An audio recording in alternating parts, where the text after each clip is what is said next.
Yo, what is up guys, it's Pedro here, and in today's video we'll be talking about Jayden Daniels and how he did something that Patrick Mahomes, Peyton Manning, Joe Montana never did in their careers, and Tom Brady as well. Also be going over some studs and duds from the Washington Commanders' first playoff win in 19 years. So we'll talk about that and much more. If you guys are new, make sure to subscribe, hit that like button and that notification bell as well so you never miss a video.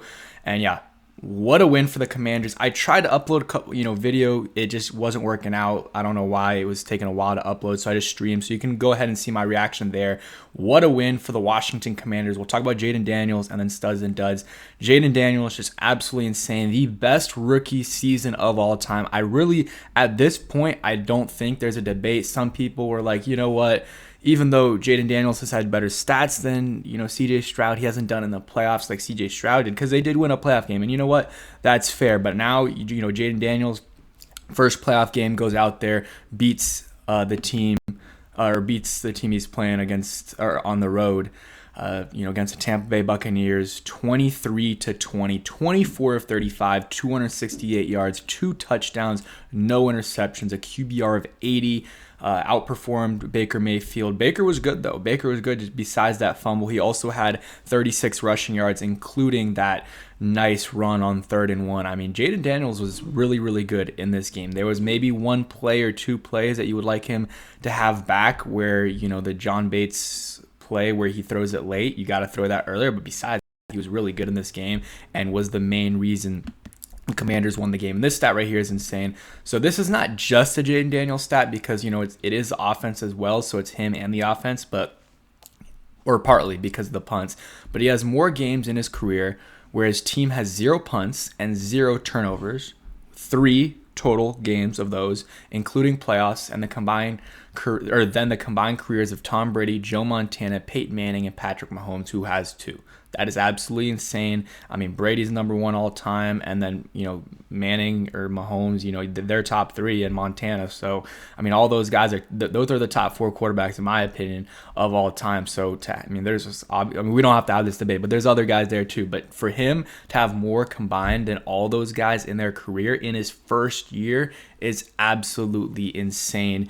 And he also, has obviously the most of these out of any rookie, because it just hasn't happened. I'm trying to pull it up here because I have the stat. Let's see. So there's some other likes you guys can look at. But in NFL history, there have been three instances of a team having 0 turnovers and 0 punts in a game behind a rookie starting quarterback, regular or post. All 3 were by Commanders. Jayden Daniels week 2, week 3, and tonight. So again, great to see that. I believe that was Giants, Bengals, and then against the Tampa Bay Buccaneers. They were not punting. They went for it on fourth down every time. They were 3 for 5. So overall, I think it did work out.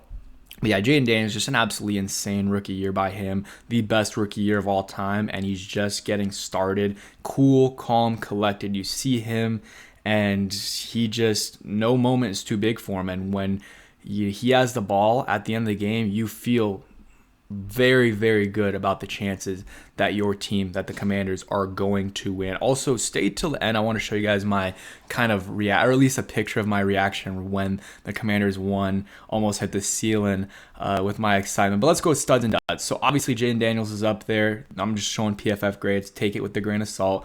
De'Ami Brown, huge day. 89 yards, a touchdown on 5 targets, also drew a PI. You can't play better than that, for a guy that, hasn't gotten a lot of opportunities to do that. Shout out De'Ami Brown, probably the best game out of any receiver. Terry McLaurin, also, 7 catches, 89 yards, and a touchdown. Let me pull it up, but I believe that's what it was. Yeah, he had a good game as well, made some tough catches, again, had a touchdown. He was great in this game as well, helping the weapons to help out Jayden in this game. There weren't many drops that I can remember overall. The weapons did well. I mean, obviously the run game could have been a little bit better in the offensive line as well, but those guys did really well, helping out Jayden Daniels, Terry, and De'Ami Brown. Zach Ertz doesn't get a game ball, but had a couple nice catches. I think Eckler, maybe he doesn't get a game ball, but he gets a hat tip. I mean, he had 8 carries, 27 yards, 3.4 yards a carry, which isn't great. But all things considered, looking at everyone else's yards per carry, he did pretty well. And then you look at his pass catching, 26 yards on 3 catches, had that big 18-yard catch in, I was about to say overtime, but the last possession of the game. So Eckler had a good game, either hat tip or game ball, whatever you want to do. Offensive line was up and down. Coleman definitely was a dud in the game. The first half for sure. Definitely bounced back in the second half. I'll give it to him there. So, we'll see what happens in the next game. Hopefully he can bounce back because, I haven't seen a lot of, that was probably his worst game. The first half was just absolutely abysmal. And, he's had some really good games too. He's had some games. So I'm expecting to bounce back. I think he'll be the starting left tackle. But if that continues against the Lions, then maybe you want to switch him out for Lucas at some point. Other offensive linemen, Cosme wasn't that great. Biotis was playing through his injury. I looked at the PFF grade. I think, was it Nick Allegretti had a decent game. The offensive line just wasn't great for the Commanders. I'm trying to think of any other studs from the game. Zane Gonzalez, I know he barely made the kick, but I got to give it to him, man. 3 for 3, 2 for 2 on extra points. 52 long. I mean, he made the 52-yarder, and that was right down the middle. So huge shout out to him. I mean, whatever he was doing with his hair, the OCD, hey, it ended up working. It was close, but it ended up working. Jamison Crowder gets a hat tip for that return. Luke McCaffrey gets a hat tip for his returns as well.